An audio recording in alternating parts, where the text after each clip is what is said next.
The sound was not the storm. It was a child's hand, tiny knuckles rapping against wood from the inside of a locked attic. Knock, knock, knock. 6 years old, barefoot on the splintered floorboards, the girl pressed her bruised fists harder against the door. The room was dark except for the orange flicker of a street lamp bleeding through a crack in the warped window. She clutched the only thing she owned, a little pink backpack with one strap torn, and whispered to herself between sobs, "Please, not again, don't send me back."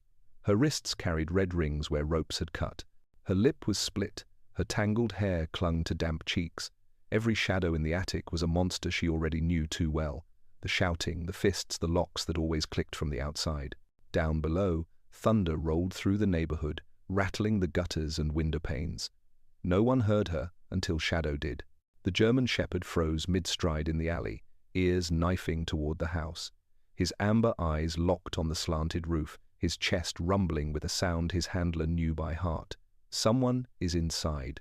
Ethan Hayes stopped too, scanning the storm with steel blue eyes that carried the weight of too many wars. He tugged his collar up against the sleet, one hand resting lightly on Shadow's harness. "What is it, boy?" Shadow looked up again, nose quivering. A muffled sob floated through the wind. Ethan heard it now, the faint rhythm of a child knocking against wood. His chest tightened. He knew that sound. He'd heard it in bombed-out villages overseas, children trapped under stone and dust. He'd heard it in his nightmares when he failed to get there in time. "Show me," Ethan whispered. Shadow moved like a ghost through the yard, straight to the side of the house where an attic window sat crooked and fogged. Another knock, another broken sob. Ethan's pulse hammered. He saw the tiny silhouette through the glass. A girl, fragile, hurt, alone. He leaned close to the window frame, his voice steady despite the storm. "Hey, I'm here. My name's Ethan. This is Shadow. We're going to help you, okay?" Inside, the girl pressed her backpack tighter to her chest. She shook her head violently, eyes wide, whispering words that fogged the glass. "Don't let them take me back." Ethan froze, the storm roaring around him, Shadow's growl vibrating through the night. And that was when he realized this was no accident. Someone had locked her here. The storm battered harder against the old house, rattling loose shingles like dice in a cup. Ethan pressed a palm flat against the siding, feeling the vibration of that muffled sob. It wasn't just noise now, it was a plea cutting straight through him. Shadow stood rigid, ears pinned, tail low but taut, nose never leaving the crooked attic window. His soft growl wasn't aggression, it was urgency. "Easy, boy," Ethan whispered. His breath ghosted in the icy air. "We're getting her out." Inside the attic, the girl sat frozen, her knees drawn to her chest. The backpack in her arms was no longer just a possession, it was armor. A small pink rabbit keychain dangled from the zipper, frayed from too much clutching. She heard the voice outside, calm, deep, not like theirs, but trust had betrayed her before. She pulled back into the corner, whispering to the rabbit charm, "They'll come back, they always come back." Her wrists ached from the rope burns. A bruise, yellow at the edges, purple at the core, bloomed across her cheek. She had learned to stay quiet, to stay small, but tonight the storm was louder than her silence, and her tiny fists had betrayed her, tapping the door in desperation. Ethan moves. Ethan circled the house, boots crunching in sleet, eyes scanning every line of weakness. Back door, cheap deadbolt. Kitchen window boarded from the inside. He stopped beneath the attic window again, rain streaking across his scarred face. His mind flicked back to another storm, another locked room, another child he couldn't reach in time. Fallujah, 2005. He smelled it again. Burnt dust, smoke, screams, and then silence. Always silence. He clenched his jaw and shook the memory away. "Not tonight. Not her. Shadow," he said, voice steady now, soldier's voice. "Guard here." The shepherd sat instantly, body coiled, eyes never leaving the window. Ethan took 3 steps back, tested the slick ground, then drove his shoulder into the warped door. Wood cracked. Hinges screamed. The storm swallowed the sound as he pushed through into a stale kitchen choked with mildew. The climb. The house groaned under his weight, every stair threatening to give. Ethan kept his steps slow, silent. He could feel Shadow's eyes through the window, tracking him, ready to surge in if called. At the landing, he found it the chained attic door. Chain lock on the outside. His stomach turned cold. He whispered through the crack, low and even. "Sweetheart, my name's Ethan. I'm a friend. I've got a dog named Shadow. He's outside keeping watch. You're not alone anymore." Silence, then one single knock, weak, but it was enough. Breaking the lock. The chain wasn't strong. He slid his multi-tool from his pocket, working it against the bracket. The metal resisted, then bent with a sharp snap. The chain slithered down, clattering against the doorframe. Ethan pulled the door open slowly, careful not to scare her. The attic air struck him rank with sweat, damp wood, and fear. He saw her in the far corner, so small, so broken, a pair of eyes wide and grey, glowing faint in the dim light. She flinched as his silhouette filled the doorway, clutching the backpack tighter, dragging it as if it could anchor her to something safe. Ethan knelt, making himself smaller. He raised both hands where she could see. "It's all right," he said softly. "No one's going to hurt you while I'm here." Shadow barked once outside, short, sharp, urgent. Ethan's gut tightened. Something or someone was moving in the storm. He turned his head back to the girl, keeping his voice calm even as the adrenaline surged. "Stay close to me, no matter what happens." Her lips trembled, and then she whispered the words that froze his blood. They said, "They'll come back tonight." Ethan's breath hitched, but he pushed it down, swallowed it whole. His chest burned, but it wasn't from the cold air. It was from something deeper, something buried. The girl's words, the quiet, cracked confession hung in the air like smoke. "They'll come back tonight." The fear in her eyes was the same fear he'd seen in too many places. "They always come back." "Who?" Ethan asked, voice steady but a little rougher than he wanted it to be. He stepped into the attic, the boards creaking under his weight, closing the gap between them. "Who are they?" Her tiny shoulders tensed, and she seemed to curl further into herself, as though the walls themselves could swallow her whole. He said if I told anyone, they'd make it worse." Her voice broke, and for a moment, all Ethan could hear was the storm battering the roof and the rasp of her breath. He took another step closer, crouching low to her level, making himself small, not intimidating. "I promise you," he said softly, "whatever's being done, we'll stop it. No one's going to hurt you again. You're safe now." She didn't answer immediately. Her hand, so small, trembling, moved to her backpack. She unclasped it, pulling something from inside. A ragged stuffed bunny, its fur matted and threadbare. Her fingers curled around it like a lifeline. Ethan's throat tightened. He knew that look. That deep, childlike terror of abandonment, of not knowing where the next strike would come from. He had seen it in children too young to understand the world around them, in war zones, in hospitals, in orphanages that smelled of loss. But this was different. This girl was not just a child of misfortune.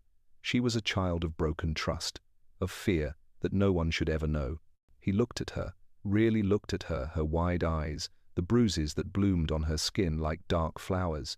She was still shaking, but she was clutching the bunny like it was all that tethered her to the world. "Your name?" Ethan asked gently. She didn't look at him. Instead, she turned her gaze to the stuffed bunny, brushing her thumb across the stitching. "Emily, Emily," Ethan repeated, his voice soft, testing the name, committing it to memory. "I'm going to keep you safe, Emily. You can trust me." The name hung in the air for a second, heavy and unfamiliar.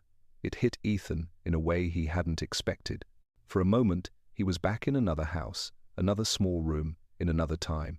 Emily, his daughter, the one who should have been sitting on this floor with a toy in her hands, safe from the world.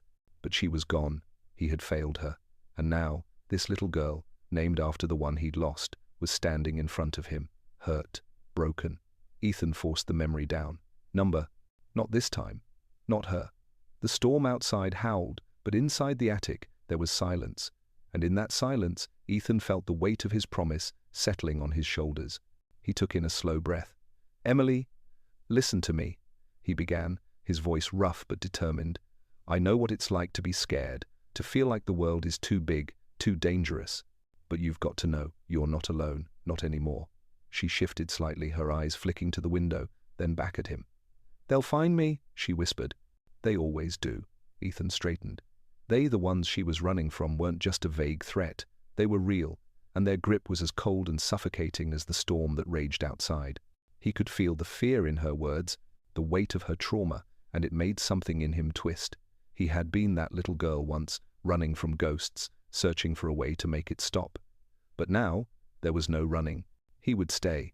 Not this time, Emily, Ethan said firmly. Not this time. The bond with Shadow shifted beside him, the dog's nose nudging the girl's knee. The quiet gesture, simple but powerful, broke something inside Emily. She looked at the dog, her eyes wide with wonder, and for a split second, she forgot to be afraid. Shadow, Ethan said softly. He's my partner. He's been with me through everything. The girl slowly reached out a trembling hand, her fingers brushing the dog's warm fur. Shadow didn't flinch. Instead, he nuzzled closer, as though trying to pull the fear from her. Her breath hitched, and for the first time since Ethan had entered the room, she relaxed, just a fraction.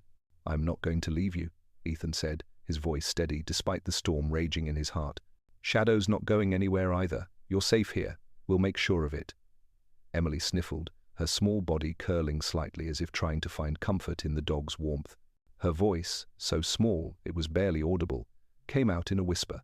"Can you stay, please?" Ethan swallowed hard. "I'm staying. We're both staying." The storm continued to rage outside, but inside the attic, the world felt quieter, heavier, and more real than it ever had before. Emily sat against the wall, her small body curled up, Shadow beside her, the warmth of his fur offering a fragile sense of security. Ethan, though, could feel the tension in the room, felt it in his chest, as though his heart were clamped in a vice. The weight of her fear settled on his shoulders like an old, familiar burden. For a moment, he allowed himself to sit beside her, his hand resting on the worn fabric of the couch. He didn't know what came next, didn't know how to fix what had been broken in her so deeply, but he did know one thing. This wasn't a simple rescue. This was a fight he had already lost once and wasn't about to lose again. Emily shifted beside him, her small fingers still curled in Shadow's fur, but her eyes never left him. She wasn't crying anymore, but she was still trembling, like a bird caught in a storm. Her voice was barely a whisper when she spoke. "They'll come for me, won't they?" Ethan's heart clenched. He didn't answer immediately. There were too many ways to answer that question. Too many things left unsaid. He didn't want to lie to her, but the truth was a jagged pill. "We'll make sure they don't," he said finally, his voice firm, though the uncertainty gnawed at him. The sound of the wind howling outside was interrupted by the faint crack of a door opening downstairs. Ethan's body tensed, and he glanced at Shadow. The dog's amber eyes flicked toward the door, alert, ready. Ethan rose to his feet and motioned for Shadow to stay.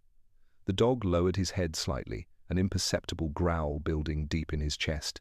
Ethan's instincts screamed at him to move, to make sure Emily was hidden, to make sure the people outside didn't know she was here, but it was too late for that. The door at the bottom of the stairs creaked again, and footsteps followed, deliberate, heavy. "Emily," a voice called from below. It was low, rough, too familiar. A voice that spoke of violence and control. A voice that held no warmth. "I know you're up there. Don't make this harder than it needs to be." Ethan froze. Mark. He had known it would come to this. The man who had locked her away, who had used her as nothing more than a pawn in his twisted game. Ethan's jaw tightened. Not this time. He took a slow step toward the attic door, signaling Shadow to follow. The dog stood, crouching low, ready. Ethan's mind raced. How long did he have before the man found out Emily was gone? How could he get her out of this nightmare? The footsteps grew louder, closer. Mark was coming. "Emily!" Mark's voice again. "I know you're scared, sweetheart, but we have to go back. You don't want to make this more difficult for everyone." The words sent a chill through Ethan's spine. The man was using her fear, twisting it like a weapon. "Stay close to me," Ethan whispered to Emily, who was still huddled against the wall, her small hands clutching her stuffed bunny like it was a shield. "We need to move fast." Emily's wide eyes locked onto his, her voice barely a murmur. "What if he hurts you?" "He won't," Ethan said, his voice steady. But inside, his pulse raced. He didn't know if that was true. He didn't know what Mark would do next, but he was ready to face it. He had to be. The door at the bottom of the stairs creaked again, and the man's footsteps continued up, slow but deliberate. Ethan motioned for Emily to stand.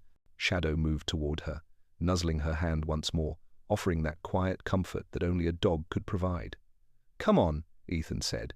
"We're going to leave right now. No one's going to hurt you." The heavy footsteps stopped just outside the attic door.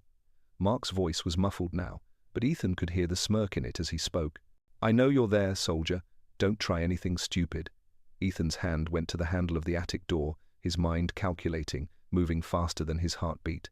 This was it. This was the moment where he would either save her or fail. He swung the door open, pulling Emily close to him, and the world outside exploded. The air in the attic felt thick, suffocating, as though every second stretched longer than it should. Ethan's hand tightened on the door handle, his eyes flicking between Emily and the faint outline of the man at the bottom of the stairs. The last few seconds felt like a lifetime, each breath too loud, too noticeable. His heart pounded in his chest, and despite the storm raging outside, the heat in the small attic was unbearable. "Open the door," Mark called again, his voice smooth, too calm. "Let's get this over with." Ethan swallowed hard. Mark's presence in the house wasn't just a threat, it was a force that could break everything. He had to move, had to protect Emily. There wasn't a second to waste. "Emily," Ethan whispered, turning to her. She was gripping her stuffed bunny so tightly that her knuckles were white. Her face was pale, eyes wide with terror. She hadn't said a word, but the fear was etched on her face, her tiny body trembling beside him. "We're leaving, right now. You stay close to me. Do you understand?" She nodded, but her gaze was distant, as if she was lost in the noise of the world outside. Her silence was louder than any scream. Ethan's hand went to his belt, feeling the weight of the firearm that was always there, even when he wished it wasn't. This wasn't a battle he had trained for. This wasn't a firefight or a combat zone. This was something darker, more insidious. He had fought wars, but he wasn't sure how to win this one. Mark's footsteps creaked on the stairs again, closer now. Ethan could hear the smirk in his voice when he spoke. "You think I don't know what you're doing, soldier? I know where she island. I know you're with her." Mark was playing a dangerous game. He thought Ethan would back down, but Ethan wasn't backing down. Not this time. Not with a little girl in his care. Not with her safety on the line. "I'm not letting you take her back," Ethan said, his voice low but firm. Mark's laughter echoed up the stairs, hollow and cruel. "You really think you can stop me?" Ethan's jaw clenched. This was a fight for survival, a fight he wasn't about to lose. The stairs creaked again, and Mark's shadow finally appeared beneath the attic door. He was standing in the hallway now, just on the other side. Ethan could feel his presence, could almost taste the malice in the air. He pressed his back against the door, his hand outstretched to Emily. Shadow, sensing the tension, moved in front of them, his body blocking the path. He growled low in his throat, a warning that was clear even in the silence. "Stay behind me, Emily," Ethan said quietly, his eyes never leaving the door. The next moment, the door to the attic flew open, crashing against the wall with enough force to shake the entire house. Mark stood in the doorway, his face twisted in anger, his hands clenched into fists. He was taller than Ethan, broad-shouldered and intimidating, but there was something broken in his eyes, something desperate. He'd lost control, and that made him more dangerous than any enemy Ethan had ever faced. "Get away from her!" Mark spat, his voice laced with venom. "She's mine. You have no right to interfere." Ethan didn't flinch. He stood tall, his body tense, every muscle ready for what came next. Shadow stepped forward, his body rigid, his growl low and threatening. Ethan raised his hand, signaling for the dog to stay. "I'm not leaving, Mark," Ethan said, his voice steady but filled with quiet fury. "Not without her." Mark's eyes narrowed, his jaw clenching so tightly that his teeth ground together. "You don't know who you're dealing with, soldier. I'll make sure you regret this. You're not taking her anywhere." Before Ethan could react, Mark lunged. The force of it pushed Ethan back against the wall. Emily cried out in fear, but Ethan barely heard her. His training kicked in. He grabbed Mark's wrist as it swung at him, twisting and pulling him off balance. The two men grappled, each struggling for control, the sounds of their movement drowned out by the storm outside. "Stop!" Emily screamed, her voice breaking through the chaos. "Please, stop!" Ethan's heart clenched at her words, but he couldn't let go now. He couldn't back down. Mark shoved Ethan back with all his weight, knocking him to the floor. Ethan's breath rushed out of him, pain blooming in his ribs. For a moment, everything went black around the edges, but then he saw it. Shadow. The dog was already on his feet, lunging at Mark. His teeth sank into the man's arm, and Mark howled in pain. "Get off!" Mark bellowed, trying to shake Shadow off, but the dog held tight. Ethan scrambled to his feet, his body protesting with every move. He grabbed Mark by the shoulders, shoving him back against the wall. The sound of Mark's breath wheezing against the impact filled the attic. "You're done," Ethan growled. "You're not going anywhere near her again." Mark's eyes flickered with a mixture of fear and rage. "You think this is over?" he snarled. "I'll have you locked up for this." Ethan's grip tightened. He wasn't going to let that happen. Not to Emily, not after everything they had been through. "We'll see," Ethan said, his voice low and dangerous. The aftermath of the fight left the attic heavy with the smell of sweat, blood, and the faint scent of mildew. Mark lay crumpled against the wall, his breath coming in shallow gasps, eyes wide with shock and rage. Shadow, growling low in his throat, kept his position, standing between Emily and Mark, an impenetrable wall of fur and muscle. Ethan's chest heaved as he stood over Mark, his breath sharp in the freezing air. His knuckles were raw, the sting of adrenaline still coursing through his veins. The pain in his ribs was nothing compared to the tension gnawing at him, the weight of the promise he had made to the little girl behind him. Emily stood quietly beside him, clutching Shadow's fur tightly, her face pale and drawn. She hadn't moved since the struggle had ended, still frozen in the fear that had gripped her from the moment she had been locked away, in this attic. The fear that had never let go, even when Ethan had stepped in to save her. For a moment, Ethan stood in the quiet, the only sound being the heavy storm battering against the roof, the wind whispering through the cracks in the walls. His mind raced, trying to make sense of it all. The fight, the broken man in front of him, and the little girl whose life had been torn apart by someone she should have been able to trust. Mark's voice broke the silence, rough and strained. "You don't know what you've done, Hayes. You think you've won? You think she's safe? You'll never be able to prove anything." Ethan's gaze flicked to Emily. Her eyes were wide with fear, but there was something else there too, something that hadn't been there before, a flicker of hope. But Mark's words hit harder than any punch. He was right. They had no evidence, no legal standing to keep her away from him. The system worked against people like Emily. "Don't make me waste my time," Mark spat. "You'll never get her out of here. She belongs with me." Ethan felt his jaw tighten. "You're wrong," he said, his voice low and steady. "She doesn't belong to anyone but herself, and I'm going to make sure she stays with people who actually care about her." Mark scoffed, but the weight of his words was clear. He knew the law. He knew how far he could push. And, for a moment, Ethan wasn't sure how far he could go. The police arrive. The sound of sirens cut through the storm, a small relief in the chaos that had unfolded in the attic. Ethan's heart skipped a beat, but the tension didn't ease. There was still the possibility that Mark would turn this around, accuse him of kidnapping, of assault. The whole situation could spiral out of control. Ethan took a step back from Mark, glancing at Emily. She was still holding on to Shadow, her face buried in his fur. He knew she was scared, but now there was something else in her eyes. A flicker of trust. A flicker of belief that maybe, just maybe, she wasn't going back to the nightmare that had held her captive for so long. "Stay here," he said softly to her. "Don't move." Ethan walked toward the stairs, his steps heavy but resolute. He had to make sure the situation was handled. The police were arriving. The caseworker was already on her way. The moment he had been dreading, the moment the system would take over, was here, and he wasn't sure if it would help or hurt. But one thing was certain. He would not let Emily fall back into Mark's grasp. The caseworker arrives within. Moments, the front door of the house opened and 2 officers entered, followed by a woman in her late 30s, dressed in a thick wool coat, her eyes sharp and focused. Grace Morgan, a caseworker from Child Protective Services, had been through it all before, her years of experience etched into the lines of her face, the quiet strength in her demeanor. She looked directly at Ethan, her eyes briefly scanning the attic before landing on the child, still curled up with Shadow. Her face softened as she approached, but there was no hesitation in her steps. She had seen this kind of situation far too many times. "Mr. Hayes?" she asked, her voice calm but firm. "Are you all right?" Ethan nodded, his chest still tight, the adrenaline slowly starting to fade. "I'm fine," he said, though he knew it wasn't entirely true. "It's her. She's been through more than she should ever have to." Grace's gaze shifted to Emily, and her expression softened. "We'll make sure she's safe, Mr. Hayes. But we need to make sure everything is documented. We need to get her the help she deserves." Ethan didn't respond immediately. He could feel the weight of the situation pressing down on him.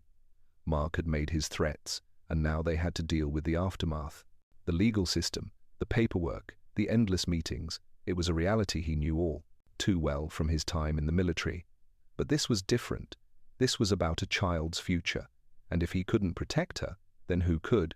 As Grace approached Emily, the little girl looked up at her with a mixture of wariness and curiosity. For a moment, the two women locked eyes, and Grace extended a hand, speaking softly. "Hi there," she said gently. "My name's Grace. I work with families to make sure they're safe. Can I sit with you for a moment?" Emily didn't respond, but she let Grace sit beside her, Shadow shifting slightly to make room. The dog's presence was a silent reassurance, a reminder that, for the first time in a long while, Emily wasn't alone. Mark's reign of terror. In the meantime, Mark was being handcuffed by the officers. His face was red with rage, his fists clenched in a futile attempt to resist. He'd lost, but he wasn't going down without a fight. "You don't know what you're doing, you idiot!" Mark shouted, his voice wild. "You have no idea what she's like. She's a freak. She's broken. She doesn't belong to you or anyone." The officers tried to calm him down, but his ranting continued, his anger spilling out with every word. "She's mine! I'm her father. I've raised her. You can't take her from me." Ethan stepped closer, his gaze hard. "She's not yours," he said quietly, "and she never will be again." The moment was heavy with the weight of Mark's words and the anger that burned in his chest. But Ethan wasn't backing down. Not now. Not when Emily had already suffered enough. Grace stood beside him, watching as the officers led Mark out of the attic and toward the front door. "We've got this," she said softly. "We'll make sure he never gets near her again." Ethan nodded, but a small part of him was still in disbelief. This was far from over. The battle was just beginning. But for the first time, it felt like they were on the right side of the time fight. The storm had finally settled into a slow, steady drizzle by the time the police vehicles pulled away, their flashing lights disappearing into the night. The house was silent, except for the quiet hum of the heater struggling to keep up with the cold. But the stillness in the attic was heavy with the weight of what had just happened and what was yet to come. Ethan stood in the doorway, watching as Grace sat with Emily, the little girl curled up under the blanket now, her fingers still gripping her stuffed bunny. Shadow lay by her side, his large body a constant comforting presence. He couldn't tear his eyes away from her. The girl who had been broken, who had been locked away and forgotten, was finally safe. But the fear in her eyes, the fear of being taken away again, still lingered. Grace looked up at him, her voice soft but steady. "She's going to need a lot of time, Ethan. This isn't going to be an easy road." Ethan nodded, but the words didn't sink in. They couldn't. He was still too focused on the one thing that consumed him now, the fight to keep her safe, the fight to protect Emily, no matter what. "We'll get her the help she needs," Grace continued, her gaze flickering back to Emily. "But you need to understand something. The law is complicated. There will be hearings, custody battles, people who will try to twist the truth. Mark isn't going to let this go easily." "I know," Ethan said, his voice low and tight. His mind was already working ahead, already thinking about the next steps, the next fight, the one where they would have to prove, once and for all, that Mark was the abuser, not him, not Emily. The first court hearing. The following morning was colder, the kind of cold that gnawed at your bones and made the air feel heavier. The courthouse loomed in front of them like an old sentinel, its stone facade a stark reminder of the battle that awaited. The streets were quiet, covered in the thin sheet of ice that made everything look like it had been frozen in time. Ethan walked slowly toward the building, Shadow at his side. The dog's steady pace matched his, as if he knew what was coming. He was more than a companion now, he was part of the family, part of the team that had formed between Ethan, Emily, and himself. Grace walked beside him, her hands tucked into the pockets of her coat. She was quiet, but her presence was a comfort. She was the only one who understood the weight of what they were up against. Inside, the courthouse smelled like old paper and polished wood, the air thick with the tension of families fighting for what they believed was right. The hallways were filled with the sounds of murmured conversations and the rustle of legal documents. Ethan's stomach tightened with every step. He had been through countless hearings, but this one felt different. This one felt like it would change everything. "Are you ready?" Grace asked, her voice cutting through his thoughts. Ethan nodded, though his mind was a swirl of thoughts. The hearing was set to begin. Mark's lawyer was already here, and Ethan had no doubt they would come for him hard. The accusations would fly, the stories would be twisted, and every mistake he had ever made would be used against him. But he wasn't backing down. Not this time. Inside the courtroom. The courtroom was cold, the kind of cold that made your bones ache. The judge sat at the front, her stern gaze flicking over the case file in front of her. Mark sat on the other side of the room, his posture stiff, his jaw clenched, his eyes cold. His lawyer, a tall man with sharp features and a sharp tongue, sat beside him, already preparing for battle. Ethan sat with Grace, his hands folded in his lap, Shadow sitting quietly by his side. The dog's presence was a reminder that this fight wasn't just his, it was theirs. And this time, they were going to win. The judge called the proceedings to order, and the lawyer for Mark stood first. His voice was smooth, practiced each word carefully chosen to make the case sound like a simple custody dispute. He spoke of Ethan's past, of his time in the military, of his grief, of his failures. But every word he said only made Ethan feel colder. He wasn't fighting just for Emily's safety anymore. He was fighting for his own redemption, for a chance to prove that he was worthy of being her protector. "Your Honor," Mark's lawyer said, "the evidence we have shows that Mr. Hayes has no place in caring for a child. He has a history of violence, of instability. He's a man haunted by his past, and it's clear that his actions have been reckless and irresponsible." Ethan clenched his fists at his sides, but he kept his focus on the judge. This wasn't about him. This was about Emily, and he wasn't going to let them take her from him. The turning point. When it was Grace's turn to speak, she stood tall, her eyes focused and unwavering. She spoke of Emily's history, of the abuse she had suffered under Mark's roof. She spoke of the bruises, the rope burns, the signs of neglect that had been found on Emily's tiny body. And then, she spoke the words that would change everything. "Your Honor," Grace said, her voice steady but filled with compassion, "this child has suffered unimaginable trauma at the hands of the man who claims to be her father. Emily is not safe with him. She has made it clear that she is terrified of going back, that she is afraid of what he will do to her if she's returned to his care." The room fell silent. Ethan could feel the weight of the words hanging in the air. This was it. This was the turning point. The judge looked from Grace to Mark, her gaze cold and calculating. She could see the truth now. She could see the manipulation, the control, the abuse. "I believe," the judge said slowly, "that there is enough evidence to support the claims made by the child and her guardian." The decision. The decision was quick, but it was the right one. Temporary custody of Emily was granted to Ethan. Mark was ordered to stay away from her, and the court would review the case in 30 days. But the victory felt hollow. Ethan didn't look at Mark as he stood to leave. He didn't need to see the man's rage, his frustration, his lies. Mark had lost. Emily had won. And for the first time in a long time, Ethan felt something he hadn't in years: hope. The winter snows had melted, leaving Portland blanketed in early spring light. Patches of green pushed stubbornly through the frost, and the air carried that damp, earthy scent that meant life was returning. For Ethan Hayes, it wasn't just the world outside that was thawing. It was something inside him, too. The adoption hearing, the county courthouse, no longer felt like a battlefield. Instead, it felt like a gate to something new. Ethan sat at the wooden bench, Shadow pressed against his leg, his massive body calm but alert. Emily, her hair brushed, her small hands clutching her pink backpack, sat close enough that her shoulder brushed his. She looked different now, brighter.